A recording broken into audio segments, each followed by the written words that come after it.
فأنا ناصح لإخواني بالصدع بالحق تبيض وجوههم. السكوت في مسألة الحزبية يضرها، فاصدع بما تؤمر وأعرض عن المشركين.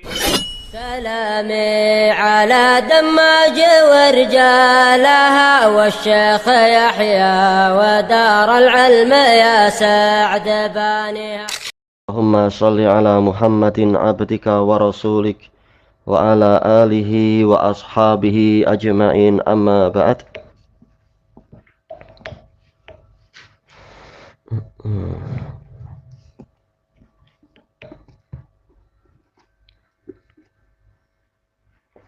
Baik, sebelum kita masuk kepada pembahasan ayat yang baru, ada beberapa faidah yang baik juga untuk disebutkan dari Syekhuna Muhammad Al-Harari rahimahullahu ta'ala, yaitu ketika membahas firman Allah subhanahu wa ta'ala, wa idh akhadna mitsaqakum wa rafa'na fawqakumut tur.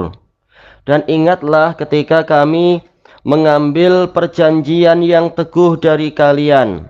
Misak yaitu ahad, tapi sebagian yang lain adalah, dan itu yang lebih bagus, yaitu ahad yang muakkad. Bukan hanya perjanjian, tapi perjanjian yang teguh, yang dikukuhkan. Berarti apa maknanya di sini? Idnya, manakala id adalah dzarfun lima madha minaz zaman, dan tidak mungkin dia berdiri sendiri karena dia adalah fi mahalli nasab. Berarti takdirnya apa? Wadhkuru ya bani Israil qissatan hina akhadnal ahdal muakkad. Nah, ini baru sesuai. Kalau tadi sekedar ahad, nah sekarang dijelaskan al ahad al muakkad, perjanjian yang diteguhkan. Bil yamin, dengan apa? Sumpah dari kalian. Untuk apa? Alal amali bima fit Taurah, untuk mengamalkan apa yang tertera di dalam Taurat. Wa rafa'na fawqakumut tur, dan kami angkat di atas kalian gunung tersebut. Maksudnya mengangkat adalah apa? Yaitu gunung tersebut kami lepaskan dan kami tahan di atas kepala kalian. Tayyib. Yaitu apa? Agar dia itu, yaitu boleh jadi akan jatuh menimpa kalian apabila kalian enggan menjalankan itu. Jelas ini ancaman. Kalau ancaman itu dilanggar dan Allah tidak menunaikan ancaman itu seketika itu juga, boleh jadi mereka akan meremehkan. Maka tentunya ini memang ancaman, yaitu kalau sampai mereka tidak mau untuk mematuhinya ketika itu, maka mereka akan tertimpa gunung tersebut. Tayyib. Ketika kalian, apabila kalian tidak mau menerima Taurat, tayyib, maka Allah berfirman kepada kalian pada waktu itu, khudzu ma atainakum, ambillah apa yang kami berikan kepada kalian. Apa makna mengambil? Yaitu amalkan, kitab suci yang telah kami berikan kepada kalian. Dan ini dalil banyak sekali, baik dalam Al-Quran maupun As-Sunnah. Al-akhd bimakna al-amal. Tayyib. Akhdul kitabi was sunnah, maksudnya adalah mengamalkan, bukan sekedar menerima saja. Salam marhaban. Tayyib. Biquwah, maksudnya adalah bijiddin wajtihad, dengan penuh kekuatan, maksudnya adalah dengan kesungguhan dan kerja keras. Bukan hanya kitab suci ditumpuk di atas meja atau di atas almari lalu dibiarkan berabuk tidak dibaca, tapi memang betul-betul sungguh-sungguh dan kerja keras untuk membaca, kemudian memahami dan mengamalkan isinya. Wasma'u, dan dengarkanlah. Ini tentunya adalah apa? Fi'il yang muta'addi, perlu ma'mul, perlu objek. Maka takdirnya apa? Wasma'u ma umirtum bih, dengarkanlah apa yang kalian diperintahkan untuk menjalankannya di dalam kitab tersebut. Maksudnya sama di sini sama apa? Sama qabulin wa ta'ah, yaitu pendengaran yang mengandungi penerimaan dan ketaatan. Bukan seperti prakteknya Yahudi, sami'na wa asoina, atau li asma'ahu bi udhunayya hataini. Sekedar apa? Kami dengar tapi kami durhaka, atau seperti ucapan pendeta Yahudi, saya ingin dengar jawabanmu dengan kedua telinga saya ini. Bukan itu. Tapi apa? Mendengar yang untuk kemudian mematuhi. Sebagaimana kita doa pada Allah, apa itu? Kemudian kita katakan innaka sami'ud du'a, engkau mendengar doa. Maksudnya bukan sekedar mendengar, tapi mendengar dan mengabulkan doa tersebut. Qalu, maka mereka menjawab sebagai jawaban dari pertanyaan yang kata beliau ini adalah jumlah yang musta'nafah, kalam yang musta'naf, yaitu yang baru, sebagai jawaban terhadap pertanyaan yang diperkirakan ada. Seakan-akan ada pertanyaan famadza qalu kepada, yaitu pertanyaan dari orang yang mendengar cerita itu. Lalu apa jawaban orang-orang Yahudi pada masa tersebut? Maka dikatakan mereka mengatakan sami'na, kami mendengar. Tapi niat mereka apa? Kami mendengar firman-Mu ya Allah dengan telinga-telinga kami, tapi bukan pendengaran untuk taat dan menerima. Makanya setelah itu mengatakan wa asoina, salam marhaban, dan kami mendurhakai, yaitu kami menyelisihi perintah-Mu dengan hati-hati kami. Jelas Allah tahu isi hati mereka. Mereka menyangka Allah Ta'ala tidak tahu itu. Tayyib. Takdirnya apa di sini? Kalau bukan karena khawatir gunung itu menimpa kami, niscaya kami tidak akan mengatakan kami dengar. Ini menunjukkan betapa keras dan bekunya hati orang-orang Yahudi itu. Sekarang apa pelajaran yang diambil dari cerita ini? Yaitu sebagai hiburan untuk Nabi SAW. Apabila para pendahulu Yahudi saja seperti ini, maka bagaimana akan tergambarkan akhlak-akhlak dan keimanan mereka. Tayyib. Pendahulu mereka menemui, berjumpa para rasul, berjumpa dengan para nabi, melihat kitab suci, melihat mukjizat. Itu saja mereka akhlaknya seburuk itu. Gimana dengan generasi yang belakangan yang boleh jadi dikatakan apa? Tidak lihat mukjizat, tidak lihat kitab turun langsung dari langit. Gimana kalian akan mengharapkan itu? Ini hiburan pada nabi. Untuk apa? Tidak terlalu bersedih hati dengan kedurhakaan dan pembangkangan Yahudi di zaman beliau. Tayyib. Dan dari sisi yang lain, manakala mereka itu memang fanatik dan mereka mengagungkan nenek moyang mereka, maka seluruh kejahatan nenek moyang mereka layak dinisbatkan kepada mereka juga. Karena memang mereka mengagungkan nenek moyang, berarti apapun yang buruk dari nenek moyang layak untuk dinisbatkan pada mereka. Makanya Allah Ta'ala dalam ayat ini menyebutkan dengan apa? Dhamir yang mukhatab. Misaqakum, kalian. Walaupun sebenarnya itu kejadian di mungkin apa? Di zaman Nabi Musa. Tapi manakala pengikutnya memang fanatik ke nenek moyang, berarti apa? Pengikutnya layak terkena celaan ini. Misaqakum, fauqakum, dan seterusnya itu. Tayyib.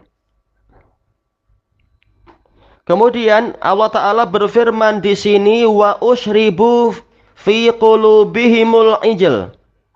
Di sini wawunya wawu haliyah. Makanya posisinya adalah posisi nasab alal hal. Hal dari apa? Dari fa'il qalu. Baik. Mereka mengatakan kami mendengar dan kami durhaka, dalam keadaan memang sudah diresapkan ke dalam hati-hati mereka kecintaan pada patung anak lembu. Makanya mereka sudah enggan untuk mentauhidkan Allah Ta'ala. Walaupun ancaman-ancaman itu sudah sekeras itu. Kalaupun mereka taat cuma dari di mulutnya saja. Tayyib. Dan sebenarnya lafadz isyrab ini memang berlakunya untuk hati. Tetapi apa? Di sini Allah Ta'ala menjelaskan dengan fi qulubihim. Untuk betul-betul menetapkan memang tempatnya adalah di dalam hati di situ.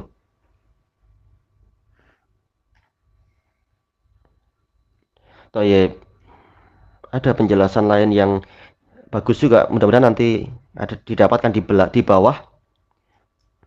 Tayyib. Kata beliau, dan hakikat dari peresapan kecintaan pada anak lembu tadi, hakikatnya adalah mereka ini dijadikan seakan-akan mereka meminum rasa cinta kepada anak lembu tersebut, dan minuman ini merasuk ke dalam hati mereka bagaikan merasuknya air ke dalam tenggorokan, ke dalam kerongkongan.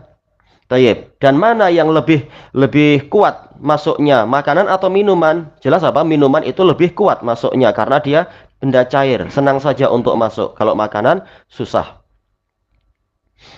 Tayyib. Kenapa? Kemudian beliau menukilkan ucapan Ar-Raghib Al-Asbahani rahimahullah. Kenapa pemasukan rasa cinta tadi digambarkan dengan pola minum, bukan pola makan? Karena air minum itu memang lebih kuat masuknya ke dalam badan. Langsung masuk, tidak perlu dikunyah, tidak perlu digigit-gigit. Namanya apa? Air. Masuk bahkan ke celah-celah yang sangat kecil. Kalau makanan ini perlu waktu, perlu kerja keras dan seterusnya. Ternyata kecintaan mereka sudah separah itu kepada selain Allah. Sehingga bagaikan air minum yang masuk. Baik, maka dari itu para dokter mengatakan alma matiyatul aghdhiyah wal adwiyah. Air ini memang kendaraan bagi obat-obatan dan gizi. Baik, makanya orang kalau apa itu mengkonsumsi obat seringnya bilang apa? Minum. Baik itu betul-betul obatnya obat yang berupa cecair ataupun berupa makanan. Selalu apa? Dibantu dengan minum, dicampur dengan minum. Baik itu kapsul ataupun pil dan sebagainya. Lebih mudah dengan air minum daripada dengan makanan. Karena apa? Yang diinginkan adalah agar meresap dengan cepat. Kalau dokter ingin lebih cepat lagi apa? Dengan pola apa? Disuntikkan. Ya, dicucukkan. Memang perlu apa? Pakai cecair, bukan pakai makanan. Iya. Pakai minuman itu lebih kuat, lebih bagus. Tayyib, bikufrihim, baknya adalah bak sababiyah. Maksudnya apa? Bikufrihimus sabiq. Dengan sebab kekufuran mereka yang terdahulu. Ini menunjukkan bahwasanya kemaksiatan itu memang akan menyeret kepada kemaksiatan yang berikutnya. Kesalahan itu akan menyebabkan timbulnya kesalahan yang berikutnya. Tapi bila kesalahan itu terjadi, kata beliau boleh jadi ini ketika di Mesir. Di Mesir, di mana mereka terbiasa menyembah berhala, yaitu Fir'aun ataupun yang lainnya barangkali. Bukan karena terpaksa, tapi apa? Memang hati mereka sudah seperti itu.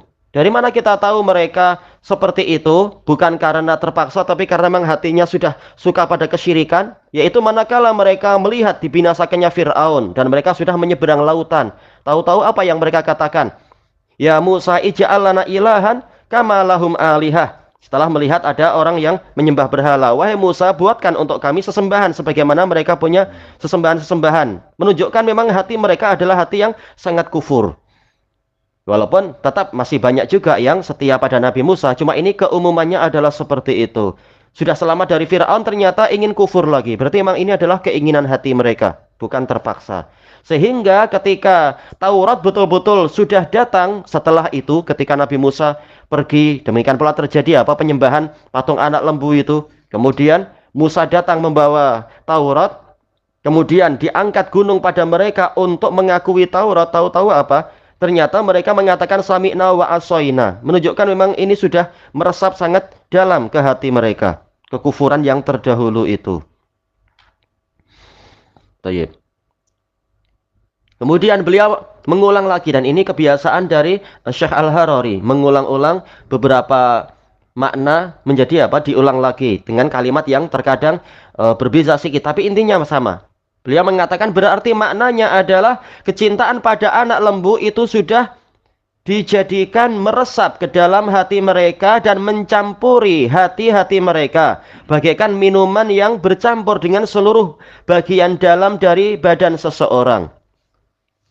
Tayyib. Kemudian di sini beliau membantah kisah Israiliyat yang mengatakan, yang pernah kita lewati di dalam penukilan tafsir Ibnu Katsir itu, bahwasanya setelah Nabi Musa membakar patung anak lembu tersebut, kemudian apa? Ditebarkan di entah di Laut Merah, Yam artinya laut. Kemudian apa? Kemudian sampai ke sungai-sungai, entah gimana itu penebarannya, dari laut masuk ke sungai. Padahal biasanya apa? Dari sungai yang ke laut. Kemudian betul-betul campurannya itu meresap ke seluruh perairan di muka bumi pada waktu itu. Sebagaimana yang telah kita lewati di tafsir Ibnu Katsir. Lalu mereka disuruh minum. Kemudian apa? Bagian-bagian yang merupakan pecahan atau apa itu? Unsur-unsur dari patung tersebut masuk ke dalam minuman mereka dan masuk ke badan mereka. Inilah makna apa itu? Diresapkan.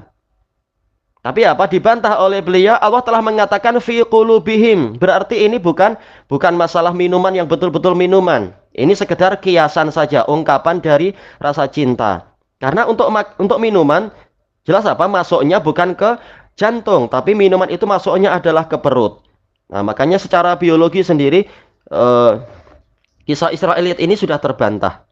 Kemudian lafadznya usyribu, bukan apa? Asyrabu, yaitu dengan pola apa itu? Mughayyaru sighah, yaitu fu'ila bihim. Jadi bukan mereka berbuat, tapi diperbuat untuk mereka. Dan tidak ada yang melakukan itu kecuali Allah. Berarti memang ini adalah hukuman. Bukan mereka memaksa diri mereka, tapi karena memang mereka selama ini sudah mencintai itu, maka mereka dihukum dengan terus-menerus merasakan cintanya itu dan tidak mau pisah. Baik, jadi ini hukuman disebabkan kesalahan mereka yang terdahulu. Baik, kemudian tentang firman Allah Ta'ala, ucapan orang-orang Yahudi dan Nasara tentunya ya. La yadkhulul jannata illa man kana hudan aw nasara.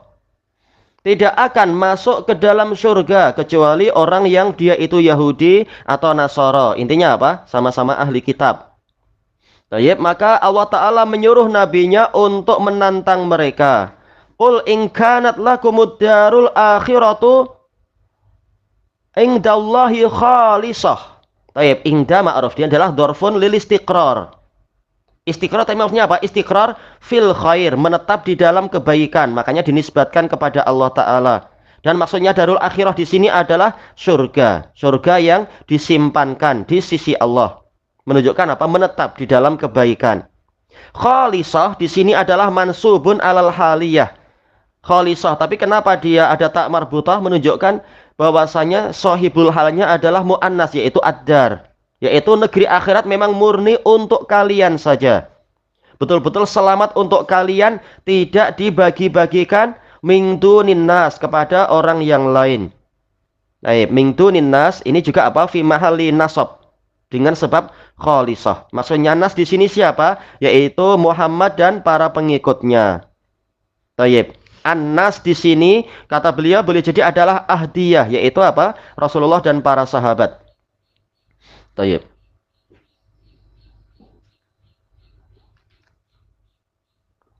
Kemudian kata beliau berarti maknanya apa? Yaitu Nabi diperintahkan untuk mengatakan kepada mereka, apabila benar ucapan kalian bahwasanya tidak akan memasuki surga kecuali orang Yahudi dan seterusnya, jawabannya fatamannawul maut, yaitu hendaknya kalian meminta dan menyukai kematian dengan hati dan lisan, bukan hanya ucapan lisan tapi juga ucapan hati dan ucapan lisan sekaligus, yaitu ucapkanlah oleh kalian, ya Allah matikanlah kami. Tayyib. Apabila memang karena orang yang yakin akan masuk surga, dia akan rindu pada surga dan mengharapkan untuk segera sampai ke negeri yang penuh kenikmatan itu. Segera bebas dari negeri yang penuh dengan kecelakaan ini, yaitu apa? Dunia. Yang penuh dengan berbagai kekeruhan jiwa, kekeruhan hidup dan seterusnya. Yang mana keselamatan dari itu semua tidak akan terjadi kecuali dengan cara mati. Tidak mungkin orang masuk surga kecuali setelah dia mati. Maka hendaknya kalian minta disegerakan kematian tadi. In kuntum shadiqin, yaitu kalau kalian benar di dalam ucapan kalian bahwasanya surga itu khusus untuk kalian, maka mintalah itu. Kata beliau, asal dari makna tamanni adalah taqdiru syai'in fin nafas, yaitu menetapkan sesuatu di dalam jiwa. Ini tamanni. Dan seringkali dia dipakai untuk sesuatu yang tidak ada hakikatnya. Seperti yang di dalam ilmu nahwu itu, yaitu apa? Talabu ma, apa itu? Ba'uda husuluh, meminta sesuatu yang kemungkinan untuk dapat itu kecil. Berbeda dengan apa? Roja, yang harapannya itu besar. Nah, seringkali tamani itu untuk sesuatu yang susah untuk didapatkan. Angan-angan. Tayyib. Ad-darul akhirah jelas maksudnya adalah tempat menetap setelah habisnya dunia. Dinamakan akhirah Karena li'annaha muta'akhiratun anid dunia. Dia datangnya adalah belakangan dari dunia. Setelah dunia habis, maka dia di situ. Atau ada yang mengatakan hiya akhiru ma yuskan. Negeri akhirat adalah negeri terakhir yang ditempati. Dulu ada negeri arwah, kemudian ada negeri rahim, lalu ada negeri dunia ini, lalu ada negeri barzakh, perantara apa itu? Perantarakah? Antara dunia dengan akhirat, yaitu alam kubur itu, alam barzakh. Barzakh artinya adalah sempadan atau perantara. Dan itu adalah awal dari negeri akhirat juga sebenarnya. Dan tentunya negeri akhirat ini mencakupi surga dan neraka. Tetapi yang dimaksudkan di sini adalah apa? Ada sesuatu yang terhapus, yaitu apa? Naimul akhirah atau naimud daril akhirah. Ma'ruf, yang dimaksudkan tentunya yang nikmat saja, bukan yang nerakanya. Kemudian beliau menyebutkan beberapa sisi qiraat. Dan intinya ayat ini adalah ayat untuk tahaddi, yaitu tantangan, cabaran, wa idharil kadzib, dan untuk menampakkan kedustaan. Ucapan tiap orang mampu mengucapkan, tapi ketika ditantang akan terbukti mana yang jujur dan mana yang dusta saja. Kemudian walayatamannauhu abadan. Gimana i'rab abadan? Ini mansub karena dia adalah dzaraf. Makna abadan adalah fi jami'i zamanil mustaqbal. Karena abadan dia adalah ismun li jami'i mustaqbaliz zaman. Abadan dia adalah istilah untuk seluruh masa hadapan. Ya sama ya, sudah cukup ya. Jami'i mustaqbaliz zaman, yaitu seluruh masa hadapan. Berbeda dengan qattu. Dia adalah untuk madhi, untuk masa lampau. Dan di sini ada bantahan terhadap orang yang mengatakan lan ini adalah untuk takbid, untuk selamanya. Bantahan pada siapa ini? Zamakhsyari, si Mu'tazili itu. Kenapa? Karena kenyataannya nanti di hari kiamat setelah mereka masuk neraka, mereka menginginkan kematian. Sebagaimana dalam ayat yang ma'ruf itu. Wa qalu ya maliku, apa itu?